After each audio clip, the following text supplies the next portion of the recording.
I am back in our science book. I'm on C24, which is in the middle of our fossils lesson, and I'm just going to continue reading with you, maybe making a few comments here and there. I'm starting at the top. What do fossils tell us about the past?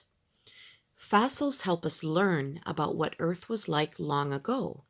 They tell us about the plants and animals of the past. Look at the fossil bone shown at the right. The bone is very different from the bones of animals alive today. It came from a dinosaur that lived millions of years ago. Everything we know about dinosaurs comes from studying their fossils. So here you see a man standing next to what appears to be a leg bone that has been probably reconnected using wiring and such.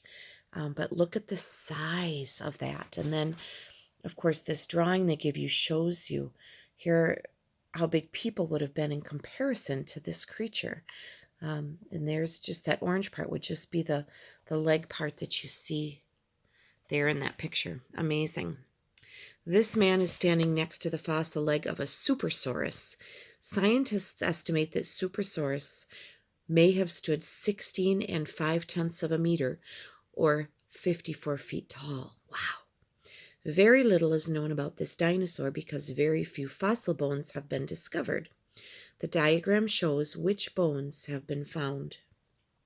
Fish fossils have been found under dry land and even inside mountains. And think about what that would tell you. If a fish fossil is in a dry place, it would seem to indicate that perhaps water was there at one time, wouldn't it? So we can learn, figure things out by studying fossils. Triceratops is the best known horned dinosaur. It lived during the Cretaceous period. So that big horn that comes out of the top of Triceratops' head makes it a very famous dinosaur. Look at the woolly mammoth. Compare the woolly mammoth and elephant. How are they alike?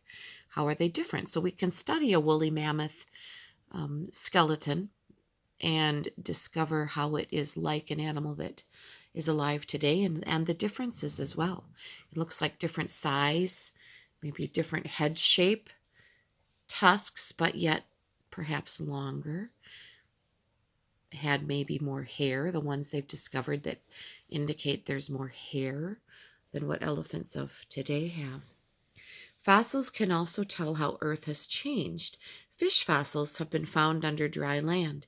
How must Earth have changed for this to happen? Fossils tell us how life on Earth has changed. Many types of animals that lived in the past, such as dinosaurs, are not alive today. Look at the picture of another animal from the past, the woolly mammoth. Does it remind you of an animal you see today? The woolly mammoth may be an ancient relative of the elephant. Earth's plants also have changed. Ferns are some of Earth's oldest plants. Plants that make flowers came later.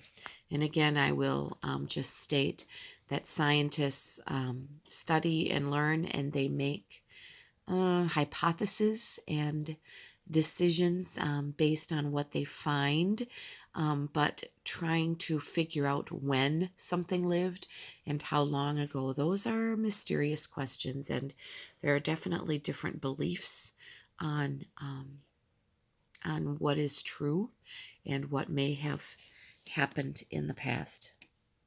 Interesting. What are fossil fuels?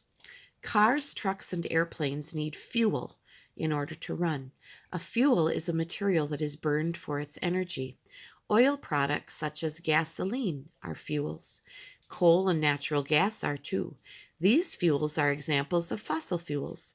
Fossil fuels formed from the remains of plants and animals from long ago.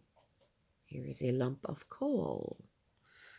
Okay, so we burn fossil fuels in our cars and trucks and to heat our houses sometimes if we use propane or natural gas. Where do fossil fuels come from? Well, here's how coal forms. Millions of years ago, swamps covered large parts of Earth's land. When swamp plants died, they sank to the bottom. So you see the plants dying. Layers of decayed plants formed a soft material called peat.